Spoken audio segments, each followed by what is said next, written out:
Hello students, उम्मीद करता हूँ आप लोग खैरियत से होंगे। आज जो हमारा टॉपिक है वो है कंडीशनल फॉर्मेटिंग। फॉर्मेटिंग का मतलब होता है डिज़ाइनिंग, और कंडीशन का मतलब तो आपको पता ही है, कोई ना कोई हम लोग कोई वजह रख दें कि भाई ऐसा हो तो ये डिज़ाइनिंग हो, ऐसा हो तो ये डिज़ाइनिंग ना हो। तो हम लोग कुछ कंडीशनल फॉर्मेटिंग के रूल्स देखते हैं कि एग्जाम्पल के तौर पे हमारे पास जो है यहाँ पर कोई शीट बनी हुई है जिसमें हमारे पास यहाँ पे लिखा हुआ है कि हम स्टूडेंट शीट ही बना लेते हैं। सीरियल नंबर लिखा हुआ है और यहाँ पे स्टूडेंट नेम्स लिखे हुए हैं हमारे पास, सही है। और उनके यहाँ पर जो है कुछ सब्जेक्ट्स के मार्क्स लिखे हुए हैं, मैथ, उर्दू, इंग्लिश, ठीक है। और यहाँ पे एक फिज़िक्स लिख देते हैं और यहाँ पे एक केमिस्ट्री लिख देते हैं, सही है। और यहाँ पे मैं कुछ स्टूडेंट्स लिख देता हूँ 1 2, और इन दोनों को सेलेक्ट करके स्ट्रेच कर लेता हूँ। और यहाँ पे उनके नाम लिख लेता हूँ, आसिफ खान, नोमान खान, नोमान लिख दिया, अहमद लिख दिया, अबरार लिख दिया, आयशा लिख दिया, जुबैदा लिख दिया, ज़ारा लिख दिया, काशिफ लिख दिया, कामरान लिख दिया और कवि लिख दिया एग्जाम्पल के तौर पे। अब मैं इनके नंबर्स रैंडमली डाल देता हूँ, 45, 84,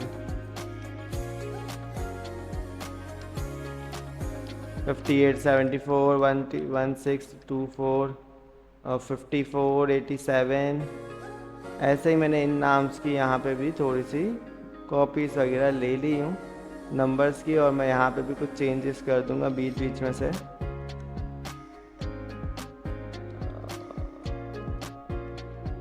sixty five,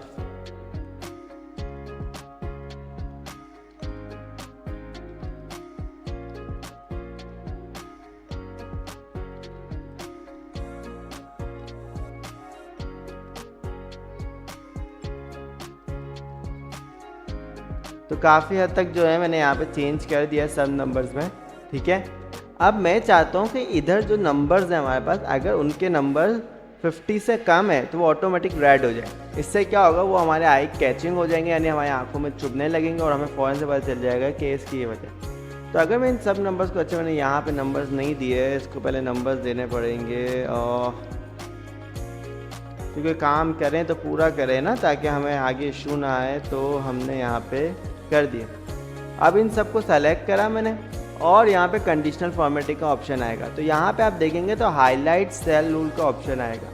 highlight cell rule के अंदर जो है आपके पास सबसे पहले आ रहे हैं यहाँ पे ग्रेटर देन। तो ग्रेटर देन में लगा रहा हूँ कि भाई बड़ा हो, तो मैं यहाँ पे बोल रहा हूँ जो नंबर 90 से बड़े हों, 90 से बड़े हों, तो मैं उनमें कलर देना चाह रहा हूँ ग्रीन, और ये मैंने कलर दे दिया और ओके दबा दिया। तो जो नंबर्स 90 से बड़े हैं जैसे ये, तो ऑटोमेटिक ग्रीन हो गया। आने वाले वक्त में अगर ये बोलते हैं कि भाई 90 से बड़ा हो गया, लाइक 95, तो ये ऑटोमेटिक ग्रीन हो जाएगा। इसी तरीके से दूसरी कंडीशन में लगा सकते हैं हम लोग। वो दूसरी कंडीशन है हमारे पास लेस देन। अब लेस देन में हम क्या बोल रहे हैं कि जो नंबर हमारे पास छोटे हों, तो जो नंबर 50 से छोटे हों उन पे आ जाए light red fill with dark red text. तो यहाँ पे देखिए रेड टेक्स्ट आ, सही है। अच्छा, इसके अलावा हम यहाँ पे क्या कर सकते हैं कि अभी जैसे मैंने ये हटाना चाहता हूँ, भाई ये फ़िल्टर मुझे नहीं लगाना, मतलब जो भी है फॉर्मेटिंग नहीं लगानी, तो क्लियर रूल्स करके, clear rules from selected cell करके ये पूरे रूल्स हट जाएंगे हमारे पास। वापस आता हूँ, वापस यहाँ पे देखता हूँ दूसरी चीज़ें, वो है बिटवीन। बिटवीन में क्या बोलता हूँ मैं कि जो नंबर 60 से लेके 80 के दरमियान है, इन पे कलर आ जाए मेरे पास येलो, सही है। तो जो भी नंबर 60 से 80 के दरमियान होंगे उनके ऊपर येलो कलर आ जाएगा, जिससे आपको फ़ौरन से पता चल जाएगा अच्छा ये इसलिए वगैरह वगैरह। इसको भी मैं अभी हटा देता हूँ रूल को, मेरे को अभी ज़रूरत नहीं है। तो clear rule from selected cell, clear rule from entire sheet का मतलब ये होगा कि पूरी शीट में कहीं पे भी फ़िल्टर लगी हुई तो वो वहाँ से हट जाए, यानी ये फॉर्मेटिंग, कंडीशनल फॉर्मेटिंग हट जाए। और अगर हम कोई सेलेक्ट करा हुआ एरिया तो उसके लिए आप ये यूज़ कर लें। अच्छा, अब मैं इस पर अप्लाई करना चाह रहा हूँ यहाँ पे इक्वल टू में ये हो सकता है कि हम चाह रहे हैं कोई ऐसे बच्चे हैं जिनके नंबर फिक्स, जैसे हम देखना चाहिए कि जिन बच्चों के नंबर 100 हो, ये मैंने बिटवीन लगा दिया। तो मैं यहाँ पे आ रहा हूँ और मैंने यहाँ पे ले लिया इक्वल टू, और मैंने कहा जिन बच्चों का नंबर 100 हो उन पे आ जाए हमारे पास से रेड बॉर्डर, और ओके कर दिया मैंने। तो अभी किसी बच्चे के नंबर पे 100 नहीं है, लेकिन अगर मैं इसके 100 कर दूँ, देखिए रेड बॉर्डर आ गया। तो ये सिर्फ एक नंबर के लिए हम लोग यूज़ कर सकते हैं, ठीक है। इसके अलावा हमारे पास को भी अभी मैं हटा देता हूँ, clear rule from selected cell, and फिर आके मैं यहाँ से देखता हूँ टैग्स दैट कंटेन। अब इसमें आ रहा है कि टैग्स दैट कंटेन यानी हम लोग किसी ऐसी चीज़ से लगाए जिसमें वो टैग्स मौजूद हो, सही है। तो जैसे कि मैं बोलूँ जिस सेल में 6 मौजूद हो, तो जहाँ जहाँ 6 होगा, देखो 116 में भी 6 है, 65 में, तो जहाँ जहाँ 6 होगा वहाँ पे ये अप्लाई हो जाएंगे। तो अभी मैंने अप्लाई नहीं कर रहा।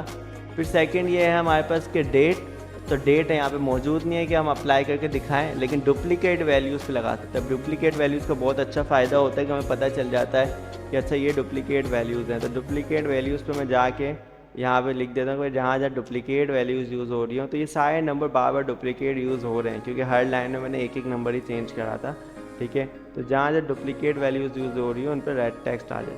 तो ये देखो ये रेड होगा क्योंकि डुप्लीकेट है। अब हमें ढूंढना नहीं पड़ेगा कौन सी वैल्यू दोबारा यूज़ हुई है कि नहीं हुई। ऐसी कोई भी चीज़ जो आप ढूंढ रहे हो कि यार ये वापस यूज़ हुई है कि नहीं हुई, तो आप इसको अप्लाई करके चेक कर लें, फ़ौरन से पता चल जाएगा। तो ये हमारे कंडीशनल फॉर्मेटिंग का पार्ट 1 था। उम्मीद करता हूँ ये आपको समझ में आया होगा और ये अपनी शीट पर आप अप्लाई कर सकते हैं। Thank you for watching.